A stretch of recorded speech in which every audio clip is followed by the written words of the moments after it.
Hi there, it's Clint Steele here from Get Your Stuff Made in China again. We've had a few people ask us questions about how they can get their invention made in China so that they can take advantage of China's low costs, but at the same time protecting their IP so that they don't find their inventions on a website like Alibaba or something similar not too long after they've made an initial inquiry from a Chinese supplier. So we ran around and spoke to some of our colleagues and stuff, and we've come up with a strategy here, a 3-step strategy that you can follow to make sure that when you want to get your invention made in China, you can protect your IP as effectively as you possibly can. The strategy is a 3-part strategy. The first part is selecting a supplier that is most likely to be trustworthy. The second part is taking action to motivate that supplier to be trustworthy. And the third part is removing any opportunity or reason for your selected supplier to be untrustworthy.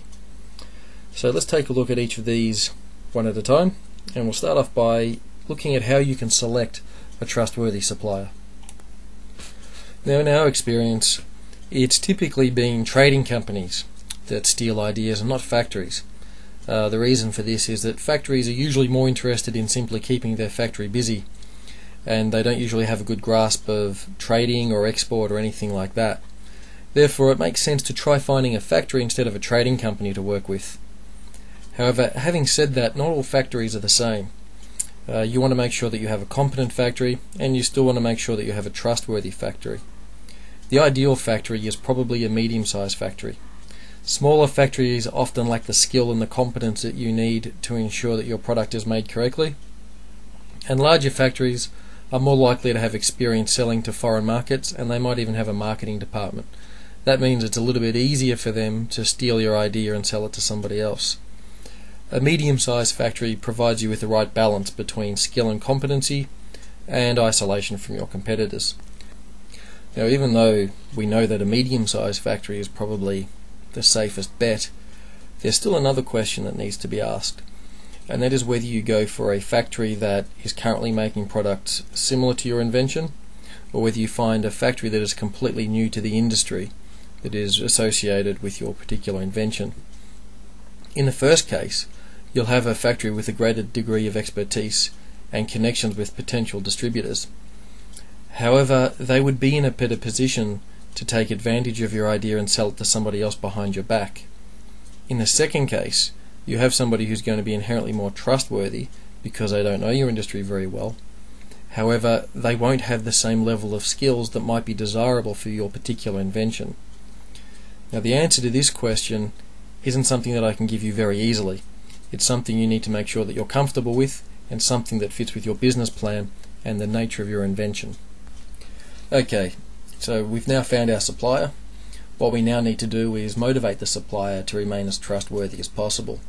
Now, there are 2 ways of doing this. One is providing solid and reliable orders, and the second is having a good relationship. The best approach is the first, the solid orders.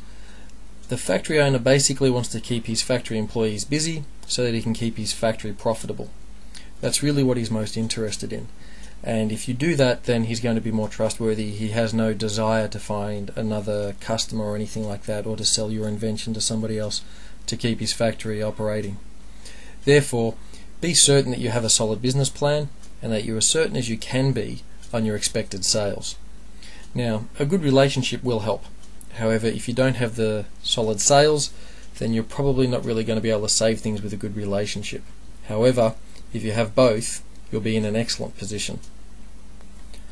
Okay, so let's now look at some methods that you can use to discourage your supplier from being dishonest or untrustworthy.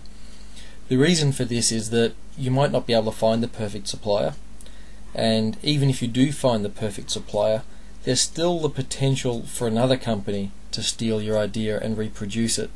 There's really nothing stopping them from simply buying one of your products and then reverse engineering it. Therefore, it really is a good backup to make it as difficult as possible for your invention to be sold without you being involved. Not necessarily sold by your supplier, just sold full stop. Now, the most obvious tool that you can use is a patent. When people hear that a product is patented, they'll normally think twice about copying it. The trouble is that patents can be costly. They only cover one country or region at a time, and they can require considerable legal cost and legal effort to enforce. Therefore, depending upon your business plan or the nature of your invention, you might decide that a patent isn't really ideal for you, and you'll need to consider some other methods. The second most obvious method is a non-disclosure agreement. This is where you ask your supplier to keep all of your designs secret. This won't prevent others from reverse engineering your invention, but it will help slow them down. To take this path, you need to make sure that you provide all the detailed design. If you ask your supplier to do part of the design, well, then it's no longer really your secret, it is actually also the supplier's secret as well, and because the supplier has some ownership, they might feel that they have the right to disclose it to other people as well. If you feel as though you just haven't been able to find a trustworthy supplier, then you might want to consider splitting suppliers. That means that you'll get some of the parts made in one factory, other parts made in another factory, and you might then get the assembly done in a third factory, or maybe even a fourth or a fifth. Now, this of course is going to require more management effort on your part, and it is no guarantee that your invention will be protected, because other people can still buy the product and reverse engineer it.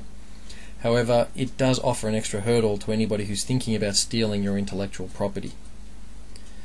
Now, if you still feel as though you need to keep your supplier on their toes and you want them to realize that you could leave at any moment, which is certainly one way of keeping them honest and trustworthy, then you should own the production tools. If you own the production tools, then you can quickly, although not necessarily easily, move to another supplier as soon as you suspect that your current supplier is perhaps going behind your back or is perhaps giving your ideas to other people. Related to patents is exclusive distribution agreements.